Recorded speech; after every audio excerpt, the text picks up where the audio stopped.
Hello, my name's Graham Bonnett. I'm a research leader in CSIRO, Australia's National Science Agency. I'm currently leading the development of activities to reduce the impacts of low rainfall and droughts on farming businesses, communities and the environment. That's something that those of you involved in the water hack this week have also been doing. The reason we focus on water is that its availability, either through rainfall or supplementary surface and groundwater used for irrigation, is both variable and limiting. This variable and limitation is not only predicted to continue into the future, but to get worse. In fact, we already have good evidence that across much of southern Australia, rainfall has decreased in total, and the seasonal pattern over which it falls is also changing. For communities, this has been made very apparent in recent years, with towns in New South Wales and southeast Queensland approaching or reaching day zero, the day that they run out of water. So whilst it's important to understand the changes in water availability, it's even more important to come up with strategies to deal with these impacts.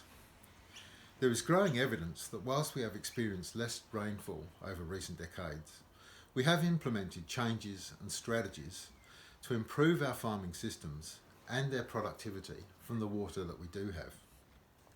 Continuing to make these improvements will be important.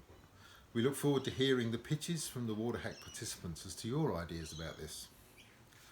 At CSIRO, we are working with others to develop the farming systems of the future, integrating improvements at the paddock and farm level that often interact and sum up to give a bigger change. We are deploying technologies that have been developed to make water available when it is needed by communities and farmers. Of course, we'll need innovations and technologies that have influence in other ways too to get the most out of our water. As well as bright ideas to be applied on farm, we will need ways of sharing risk with those off farm. This is particularly the case when we want to generate societal benefits such as good water quality, stored carbon and reduced soil loss whilst maintaining viable farms.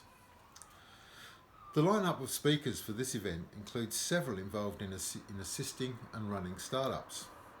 Testament that CSIRO and the universities are working more closely together with other parts of the innovation system.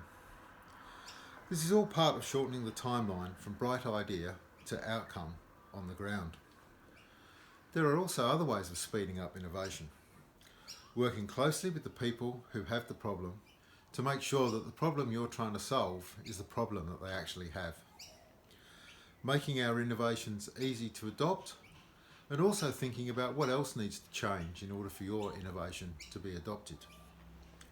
Good luck with the remaining parts of the challenge and what comes next, and I'll pass over to Rose Broderick, who will give you some more details about a particular technology we're developing.